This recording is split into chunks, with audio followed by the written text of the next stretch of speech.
જય શ્રી કૃષ્ણ મિત્રો, રાધે રાધે. સ્વાગત છે તમારું એક નવા જ વિડીયોમાં. મિત્રો, વિડીયો ગમે તો લાઇક કરજો, શેર કરજો.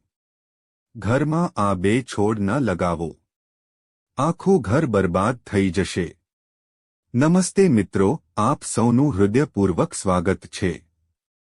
પ્રિય ભક્તો, ભગવાન શ્રી કૃષ્ણએ પોતે જણાવ્યું છે કે ઘરમાં કયા વૃક્ષો લગાવવા શુભ છે, જેનાથી અકાળ મૃત્યુ થતું નથી અને પરિવારમાં સુખ સમૃદ્ધિ રહે છે અને ઘરમાં દેવી લક્ષ્મીનો વાસ રહે છે. ભક્તો, હું તમને કહી દઉં કે શ્રીમંત લોકો પોતાના ઘરમાં આ છોડ લગાવે છે, તો તમારે પણ તમારા ઘરમાં આ છોડ લગાવવા જોઈએ. ભક્તો, એકવાર દેવી રૂકમણી ભગવાન શ્રી કૃષ્ણને કહે છે, હે ભગવાન, કૃપા કરીને મને કહો કે માણસે કયા વૃક્ષો લગાવવા જોઈએ. ઘરની સામે કયા વૃક્ષો લગાવવા જોઈએ જેથી ગરીબી દૂર થાય અને દુશ્મનો, રોગો, ભૂતપ્રેત અને પિશાચનો ભય વગેરેની સમસ્યાઓથી બચવા માટે ઘરની સામે કયા વૃક્ષો લગાવવા જોઈએ. ભગવાન શ્રી કૃષ્ણ હસતા હસતા કહે છે, હે દેવી રૂકમણી, આજે તમે સમગ્ર માનવ જાતિના કલ્યાણ માટે ખૂબ જ મહત્વપૂર્ણ પ્રશ્ન પૂછ્યો છે. આ દુનિયામાં વૃક્ષોનું ખૂબ મોટું યોગદાન છે. વૃક્ષો હંમેશા પૂજનીય છે. પરંતુ આજે તમે સાચું પૂછ્યું છે કે સામે કેટલાક ખાસ વૃક્ષો લગાવવાથી ખૂબ જ શુભ પરિણામ મળે છે. વૃક્ષો અને છોડ ઘરની સુંદરતામાં વધારો કરે છે. ઉપરાંત તે પર્યાવરણને સ્વચ્છ રાખે છે. વૃક્ષોમાંથી સકારાત્મક ઉર્જાનો સંચાર થાય છે, જે માનવ જીવન માટે ખૂબ જ મહત્વપૂર્ણ છે. વૃક્ષો નકારાત્મકતા ઘટાડીને પર્યાવરણને વધુ સકારાત્મક બનાવવાનું કામ કરે છે. ઘરની સામે વૃક્ષો લગાવવાથી ઘરમાં સુખ અને સમૃદ્ધિ આવે છે. ઉપરાંત આ વૃક્ષો અને છોડ અનેક પ્રકારના વાસ્તુ દોષોનો નાશ કરે છે. ઘરના આંગણામાં ઊભેલા વૃક્ષો દેવતાઓની જેમ ઘરનું રક્ષણ કરે છે.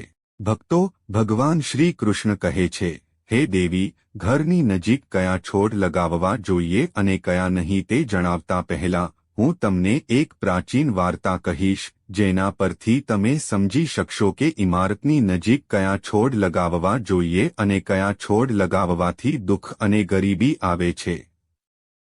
હે દેવી રૂકમણી, તમે આ વાર્તા ધ્યાનથી સાંભળો અને જે કોઈ આ વાર્તા યાદ રાખે છે, તેના સેંકડો પાપોનો નાશ થાય છે અને તેની ગરીબીનો નાશ થાય છે. ત્યારે દેવી રૂકમણી કહે છે, હે ભગવાન, હું આ વાર્તા ચોક્કસ ધ્યાનથી સાંભળીશ. કૃપા કરીને મને વાર્તા કહો. પ્રિય ભક્તો, વિડીયોમાં આગળ વધતા પહેલા મારી તમને એક નાની વિનંતી છે કે તમે વિડીયોને અંત સુધી જોવો. આ માહિતી ખૂબ જ કિંમતી છે, તેને બિલકુલ ચૂકશો નહીં અને વિડીયોને અન્ય લોકો સાથે શેર કરો જેથી અન્ય લોકો પણ તેનો લાભ લઈ શકે. અને હા ભક્તો, વિડીયોને એક સુંદર લાઇક આપો અને તમારી પોતાની યુટ્યુબ ચેનલ શ્રેષ્ઠ વાતોને સબસ્ક્રાઇબ કરવાનું ભૂલશો નહીં જેથી તમને આવી માહિતી વહેલી તકે મળી શકે. અને હા પ્રિય ભક્તો, કોમેન્ટ બોક્સમાં જય લક્ષ્મી માતા લખવાનું ભૂલશો નહીં. મિત્રો, જુઓ, વાત એ છે કે સલાહ આપવાનું અમારું કામ છે. અમે ફક્ત સલાહ આપી શકીએ છીએ. હવે તમે માનો કે ના માનો તે તમારી ઈચ્છા છે. પરંતુ ભક્તો, હું ચોક્કસ એક વાત કહીશ કે જો તમે માનો છો તો તમારી હોડી પાર પડશે. આ વિડીયોને અંત સુધી જોયા પછી તમારે કોઈ પણ પ્રકારની સમસ્યાનો સામનો કરવો પડશે નહીં. બાકી તમારા પર નિર્ભર છે. તમે પોતે ખૂબ બુદ્ધિશાળી છો. તો પ્રિય ભક્તો, ચાલો આપણે વધુ બકવાસ કર્યા વિના વિડીયો શરૂ કરીએ. ભક્તો, ભગવાન શ્રી કૃષ્ણ કહે છે, હે દેવી, આ ભૂતકાળની વાત છે. મધ્ય દેશમાં એક ખૂબ જ સુંદર શહેર હતું. તે શહેરમાં ગોપાલ નામનો એક વૈશ્ય તેની પત્ની સુમિત્રા સાથે રહેતો હતો. ગોપાલ ભગવાન વિષ્ણુનો ભક્ત હતો અને તે દરરોજ ભગવાન વિષ્ણુની પૂજા કરતો હતો. ગોપાલની પત્ની સુમિત્રા પણ ઘરકામમાં કુશળ હતી. ઘરમાં ધન અને અનાજની કોઈ કમી નહોતી. ભગવાનની કૃપાથી તેની પાસે બધું જ હતું. ઘણા દિવસો આ રીતે પસાર થયા પછી ગોપાલની પત્ની, જેનું નામ સુમિત્રા હતું, તેણે તેના આંગણામાં કેટલાક વૃક્ષો વાવ્યા અને તે દરરોજ પાણી ચઢાવીને તે વૃક્ષોની સેવા કરવા લાગી. સુમિત્રાને વૃક્ષારોપણ વિશે ખબર નહોતી. તેણીએ ફક્ત તે જ વૃક્ષો વાવ્યા જે તેને ગમતા હતા. તેણીએ તે વૃક્ષો તેના ઘરના આંગણામાં વાવ્યા જે અશુભ હતા, જેના કારણે તે વૈશ્ય ગોપાલને ધંધામાં ઘણું નુકસાન થવા લાગ્યું. તેના ઘરમાં દરરોજ ઝઘડા થવા લાગ્યા. પતિ પત્ની વચ્ચે વારંવાર ઝઘડા થતા. બંનેના જીવનમાં ઘણી મુશ્કેલીઓ આવવા લાગી અને ધીમે ધીમે ગોપાલનો આખો ધંધો ડૂબી ગયો અને તેની બધી સંપત્તિ પણ નાશ પામી. હવે ગોપાલ પાસે અનાજ ખરીદવા માટે પણ પૈસા નહોતા.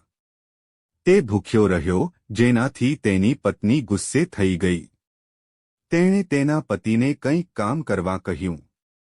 પછી ગોપાલ કામ માંગવા ગામમાં ભટકવા લાગ્યો, પણ તેને ક્યાંય કામ ન મળ્યું. તેણે આવીને તેની પત્નીને કહ્યું, "ઓ ભદ્રે, મને કોઈ કામ નથી આપતું. હવે હું ક્યાં કામ શોધવા જાઉં?" બંને એકદમ દુઃખી હતા. બંને પાસે કોઈ કામ કરવાનું કંઈ નહોતું. ગોપાલે તેની પત્નીના બધા ઘરેણાં પણ વેચી દીધા અને જે કંઈ મળ્યું તેનાથી પોતાનું પેટ ભર્યું. આ રીતે અશુભ વૃક્ષ રોપવાને કારણે બંનેના જીવનમાં ભારે ગરીબી અને મુશ્કેલીઓ આવવા લાગી. પરંતુ બંનેને ખબર નહોતી. ભગવાન વિષ્ણુ અને દેવી લક્ષ્મી વૈકુંઠ લોકના તેમના ભક્તોની આ દુર્દશા જોઈ રહ્યા હતા. પછી દેવી લક્ષ્મી ભગવાન વિષ્ણુને કહ્યું, "હે ભગવાન, શું તમે તમારા ભક્તોને મદદ નહીં કરો? ગોપાલ તમારો મહાન ભક્ત છે. તે દરરોજ તમારી પૂજા કરે છે."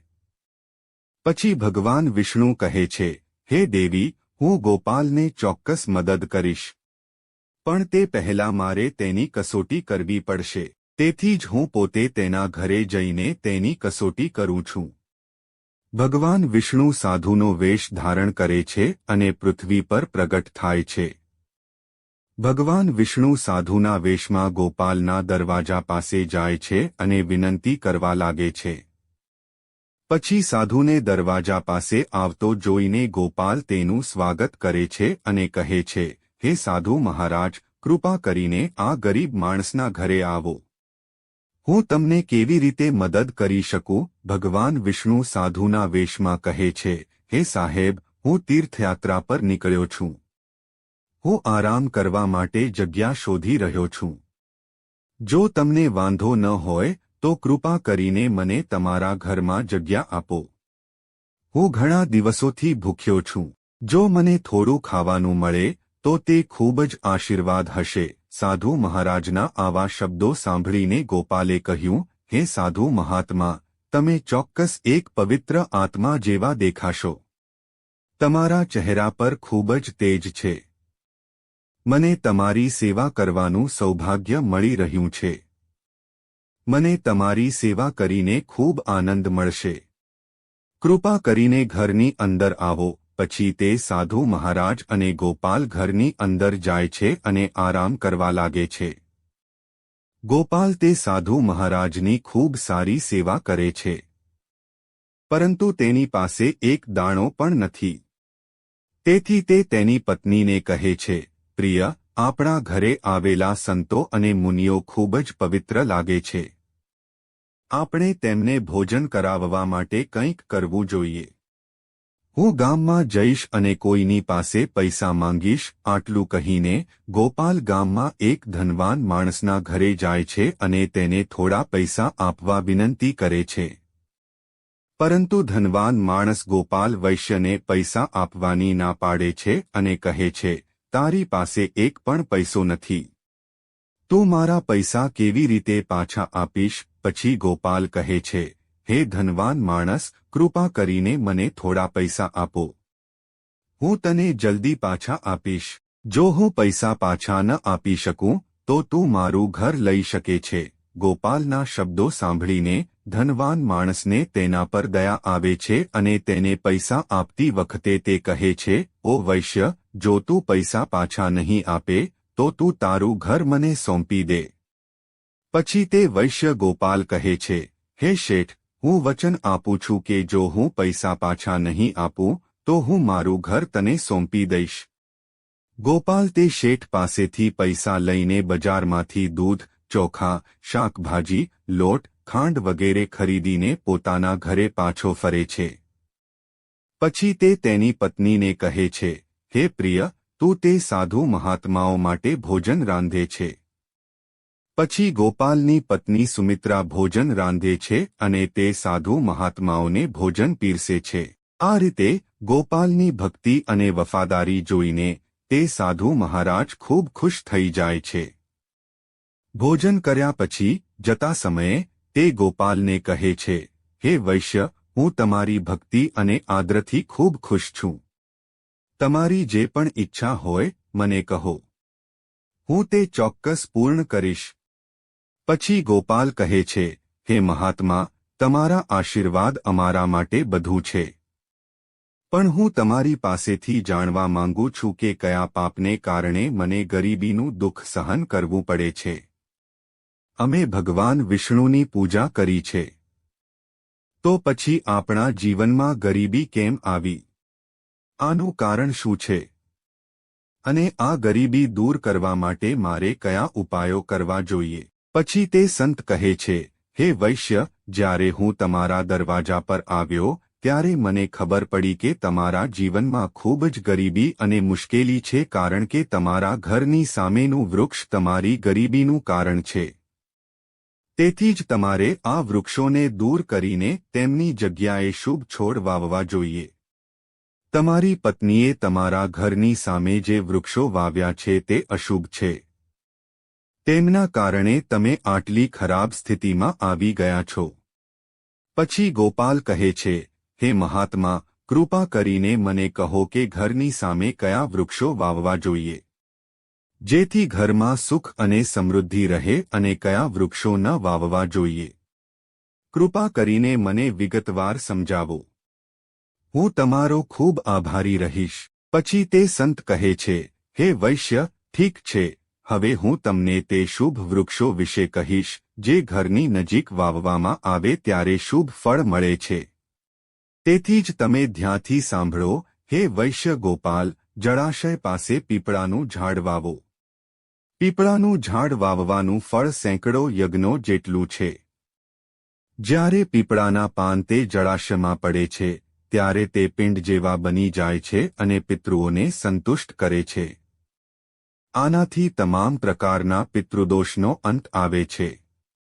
જે વ્યક્તિ દરરોજ સ્નાન કર્યા પછી પીપળાને સ્પર્શ કરે છે તે બધા પાપોથી મુક્ત થાય છે અને ક્યારે હારતો નથી. પીપળાને સ્પર્શ કરવાથી લક્ષ્મી આવે છે અને તેની પ્રદક્ષિણા કરવાથી આયુષ્ય વધે છે. પીપળાના મૂળમાં ભગવાન વિષ્ણુ, થડમાં ભગવાન શિવ અને આગળ ભગવાન બ્રહ્મા નિવાસ કરે છે. અમાવાસ્યા પર પીપળાને નમન કરવાનું ફળ 1000 ગાયોનું દાન કરવા સમાન છે. આ દુનિયામાં પીપળા જેવું કોઈ વૃક્ષ નથી. ભગવાન હરિ પોતે આ વૃક્ષના રૂપમાં પૃથ્વી પર હાજર છે. પીપળાના ઝાડને નુકસાન પહોંચાડવું કે તેની ડાળી તોડવી એ મહાપાપ માનવામાં આવે છે. આવો માણસ નરકમાં રહે છે. અને જે પીપળાના ઝાડને મૂળમાંથી કાપી નાખે છે તે ક્યારેય નરકમાંથી બચી શકતો નથી. હે વૈશ્ય, હવે હું તમને બીજા વૃક્ષ વિશે કહું છું. આમળાનું ફળ બધા જ લોકમાં પ્રખ્યાત છે અને અત્યંત પવિત્ર છે. આમળાનું વાવેતર કરવાથી સ્ત્રી પુરુષ જન્મ અને મૃત્યુના બંધનમાંથી મુક્ત થાય છે. આ પવિત્ર ફળ ભગવાન વિષ્ણુને પ્રસન્ન કરવા માટેનું માનવામાં આવે છે અને શુભ માનવામાં આવે છે. તેને ખાવાથી બધા પાપોમાંથી મુક્તિ મળે છે. આમળા ખાવાથી આયુષ્ય વધે છે. તેનું પાણી પીવાથી રોગોનો નાશ થાય છે અને આમળાને પાણીમાં ભેળવીને સ્નાન કરવાથી ગરીબી દૂર થાય છે અને તમામ પ્રકારની સંપત્તિ પ્રાપ્ત થાય છે. જે ઘરમાં આમળા હંમેશા હાજર હોય છે ત્યાં ભૂતપ્રેત ક્યારે આવતા નથી. એકાદશીના દિવસે આમળાની પૂજા કરવાથી દુનિયાના બધા તીર્થો કરતાં પણ વધુ ફળ મળે છે. જે વ્યક્તિના ઘરની સામે આમળાનું ઝાડ હોય છે ત્યાં લક્ષ્મી નારાયણ રહે છે. ત્રીજું અશોક વૃક્ષ છે. અશોક વૃક્ષમાં અપ્સરાઓનો વાસ છે. આ વૃક્ષ દુઃખનો નાશ કરે છે અને નિરાશાનો અંત લાવે છે. ઘરની નજીક આ વૃક્ષ લગાવવાથી ઘરમાં શાંતિ અને ખુશી રહે છે. અશોક વૃક્ષ ઠંડક અને યુવાની પ્રદાન કરે છે. રાવણ દ્વારા અપહરણ કર્યા પછી જ્યારે દેવી લક્ષ્મીએ સીતાનું રૂપ ધારણ કર્યું હતું ત્યારે તે અશોક વાટિકામાં રહેતી હતી. અશોક વૃક્ષે માતા સીતાની ખૂબ સેવા કરી હતી. તેથી માતા સીતાએ અશોક વૃક્ષને આ વરદાન આપ્યું હતું કે આ વૃક્ષ જ્યાં પણ હશે તે હંમેશા ત્યાં રહેશે. ચોથું પાકડ વૃક્ષ છે. દરેક વ્યક્તિએ પાકડ વૃક્ષ વાવવું જોઈએ. આ વૃક્ષ લગાવવાથી મળતું ફળ મહાયજ્ઞ સમાન છે. કળિયુગમાં લોકો યજ્ઞ કરી શકશે નહીં. તેથી જ તેઓએ પાકડ વૃક્ષ વાવવું જોઈએ. પાંચમું લીમડું. લીમડું વાવવાથી સૂર્યદેવ પ્રસન્ન થાય છે. લીમડાનું ઝાડ આયુષ્ય આપનાર માનવામાં આવે છે. ઘરની નજીક તેને લગાવવાથી વિવિધ પ્રકારના રોગોથી રાહત મળે છે અને માતા લક્ષ્મી લીમડાના પાનને ખૂબ પ્રેમ કરે છે. તેથી જ તેઓ નિયમોના વૃક્ષ પાસે રહે છે. ઘરની સામે નિયમોનું વૃક્ષ લગાવવાથી ધન પ્રાપ્ત થાય છે. છઠ્ઠું જામુન વૃક્ષ છે. જો કોઈ વ્યક્તિ પુત્રી ઈચ્છે છે તો તેણે જામુન વૃક્ષ વાવવું જોઈએ. જે વ્યક્તિના ઘરની સામે જાંબલીનું ઝાડ હોય છે તેના ઘરમાં પુત્રીનો જન્મ થાય છે જે પરિવારનું ગૌરવ વધારે છે. સાતમું ઝાડ બાલનું ઝાડ છે. ભગવાન શિવ બાલના ઝાડમાં રહે છે અને દેવી પાર્વતી ગુલાબમાં રહે છે. એટલા માટે જો બાલના ઝાડ પાસે ગુલાબનો છોડ વાવવામાં આવે તો શિવ પાર્વતીના આશીર્વાદ પ્રાપ્ત થાય છે. તે ઘરમાં ક્યારેય દુઃખ અને ગરીબીનો સામનો કરવો પડતો નથી. તે ઘરમાં ક્યારેય અકાળ મૃત્યુ થતું નથી અને કોઈ સ્ત્રી વિધવા બનતી નથી. આઠમું નારિયેળનું ઝાડ છે. નારિયેળનું ઝાડ વાવવાથી પુરુષ ઘણા પ્રતિભાશાળી બાળકોનો પિતા બને છે. નારિયેળ કોઈપણ ધાર્મિક વિધિનો આવશ્યક ભાગ છે. તે અત્યંત શુભ માનવામાં આવે છે. ગંધર્વ કુંડ અને મોગરાના ઝાડમાં રહે છે. એટલા માટે આ છોડને તમારા ઘરની નજીક લગાવવાથી કાર્યમાં સફળતા અને શુભ પરિણામો મળે છે. ખાસ કરીને કલા ક્ષેત્રમાં કામ કરતા લોકોએ આ ઝાડ વાવવું જોઈએ. જો કોઈ વ્યક્તિ ચોર અને લૂંટારાથી ડરતો હોય તો તેથી તેણે પોતાના ઘરની નજીક એક કિકરનું ઝાડ લગાવવું જોઈએ. આ ઝાડ ચોરો અને લૂંટારાઓને ડરાવે છે અને ઘરનું રક્ષણ કરે છે. પ્રકાશવાળા ઝાડ પુણ્ય અને લક્ષ્મી પ્રદાન કરે છે. આ ઝાડ લગાવવાથી દુઃખ અને ગરીબીનો અંત આવે છે. જો ઘરની ઉત્તર દિશામાં 5 કનક ચંપાના છોડ લગાવવામાં આવે તો ધન વધે છે. કેળાનું ઝાડ પણ ખૂબ જ શુભ છે અને તે ઘરમાં સુખ, સમૃદ્ધિ અને સુખાકારી લાવે છે. ભગવાન વિષ્ણુ કેળાના ઝાડમાં રહે છે. તેથી ઘરમાં કેળાનું ઝાડ રાખવાથી ઘરમાં ધનની કમી રહેતી નથી. દરેક શણગારના છોડને પારિજાત પણ કહેવામાં આવે છે. આ છોડ સમુદ્ર મંથન સમયે ઉદ્ભવ્યો હતો અને દેવી લક્ષ્મી પણ સમુદ્ર મંથનમાંથી પ્રગટ થયા હતા. એટલા માટે પારિજાત છોડનું ખૂબ મહત્વ છે. જો તમે આ છોડ તમારા ઘરમાં લગાવો છો તો તમને માતા લક્ષ્મીના વિશેષ આશીર્વાદ મળશે. ઘરના આંગણામાં નારિયેળનું ઝાડ રાખવાથી તે ઘરમાં હંમેશા શુભ રહે છે અને તે ઘરના સભ્યોનું સમાજમાં ખૂબ સન્માન થાય છે. જે પુરુષ સુંદર પત્નીની ઈચ્છા રાખે છે તેણે દાડમનું ઝાડ લગાવવું જોઈએ. જે પુરુષ સુંદર, સારી વર્તણૂકવાળી અને ભાગ્યશાળી પત્ની ઈચ્છે છે તેણે પોતાના ઘરના આંગણામાં અથવા તેની નજીક દાડમનું ઝાડ વાવવું જોઈએ. દાડમનું ઝાડ માત્ર સ્વસ્થ ફળો જ નહીં, પણ શુભ અને સુંદરતાનું પ્રતીક પણ માનવામાં આવે છે. દાડમનું ઝાડ તેના લાલ ફૂલો અને ફળોને કારણે સકારાત્મક ઉર્જાનો સંચાર કરે છે. આ ઝાડને દેવી લક્ષ્મીનું પ્રતીક પણ માનવામાં આવે છે અને તેની હાજરી ઘરમાં સંપત્તિ, સમૃદ્ધિ અને પારિવારિક સુમેળમાં વધારો કરે છે. દાડમના ફળનું સેવન કરવાથી શરીર સ્વસ્થ અને તેજસ્વી બને છે. પાલાશનું ઝાડ બ્રહ્મ તેજ પ્રદાન કરે છે. તેથી જ તેને વાવવા જોઈએ. પાલાશને ધર્મનું વૃક્ષ કહેવામાં આવે છે. તેને ભગવાન બ્રહ્મા અને અગ્નિનું પ્રતીક માનવામાં આવે છે. તેના લાલ ફૂલો ઉર્જા, શક્તિ અને ઉત્સાહનું પ્રતીક છે. પાલાશનું ઝાડ વ્યક્તિને આધ્યાત્મિક ઉન્નતિ પ્રદાન કરે છે. તે સાધના અને તપસ્યામાં મદદ કરે છે અને વ્યક્તિની અંદર બ્રહ્મ ઉર્જાનો પ્રવાહ વધારે છે. પાલાશના લાકડા અને પાંદડાઓનો ઉપયોગ યજ્ઞ અને પૂજામાં થાય છે.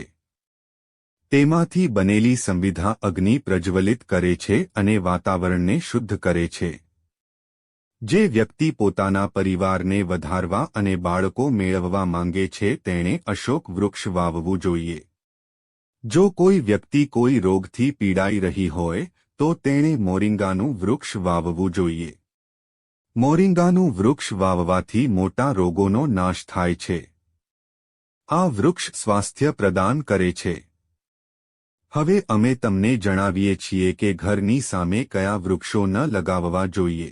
પરંતુ તે પહેલાં જો તમે હજુ સુધી કોમેન્ટ બોક્સમાં જય માતા લક્ષ્મી નથી લખ્યું તો કોમેન્ટ બોક્સમાં ચોક્કસ જય માતા લક્ષ્મી લખો. જ્યારે તમે અમારા કોમેન્ટ બોક્સમાં જય માતા લક્ષ્મી લખો છો ત્યારે અમને ખૂબ સારું લાગે છે અને જો તમને અમારો વિડિયો ગમે છે અને અમારી યુટ્યુબ ચેનલને સબસ્ક્રાઇબ કરો છો તો અમારું મનોબળ વધે છે, જેના કારણે સારી માહિતી છે. અમે તમારા બધા માટે લાવીએ છીએ. આવો પ્રિય ભક્તો, હવે આપણે ભક્તોને જાણીશું. પહેલું રણના છોડ છે.